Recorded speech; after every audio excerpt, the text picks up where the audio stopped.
আসসালামু আলাইকুম ফেসবুক বন্ধুরা, আমি একটা ভিডিও নিয়ে আসলাম, একটু দেখাইলাম বা কোন দোকানে ভিডিওটা বানাইতেছি। দেখেন, আমাদের খান পরিবারের আসাদ ভাইকে অসংখ্য ধন্যবাদ দেই।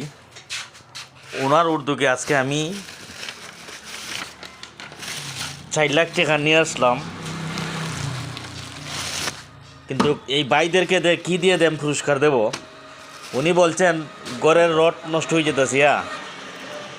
উনি নিজে জিম্মাদার হয়ে আজকে আমাকে 4 লাখ টাকা তুলে দিলেন। আমার এই বাইকের জন্য সবাই দোয়া করবেন। আর যে দোকানে ভিডিওটা বানাইলাম সবাই এই দোকানে আসবেন, কারণ গ্যাস থেকে দৈরা সব সুযোগ সুবিধা আছে। বাইক না, কেমন আছো? বিশেষ করে আমাদের আসাদ ভাইয়ের জন্য সবাই দোয়া করবেন। ভিডিওটা বানাইলাম না টেকাতে একটা জিনিস, কাঠের পুতলা, এই জন্য ভিডিওটা রেখে দিলাম মনোস্মরণ তাহার জন্য যে আমার বড় ভাই আমার বিপদের সময় আমার পাশে দাঁড়াইছেন।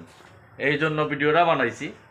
টাকা আসলেই হাতের ময়লা। টাকাটা হয়তো আমি একখানো আনছি, কিন্তু নিব এরা তিলে তিলে। কিন্তু দেখেন, এখানেও কোনো আমার বড় ভাই নাই, আসাদ ভাই নাই। ভিডিওটা শুধু একা বানাইছি মনে তাহার জন্য, যে মানুষ আমার উপকার করে তার কথাটা সবসময় স্মরণ রাখার জন্য ভিডিওটা এখানে বানাইলাম, রেখে দিলাম। ভিডিওটা বেশি বেশি শেয়ার দিবেন, ফলো দিবেন, আমার ঘরে কাজ যেন কমপ্লিট করতে পারি। সবাই আমার জন্য একটু দোয়া করবেন, কারণ টাকাটা সম্পূর্ণ ঋণের উপরে।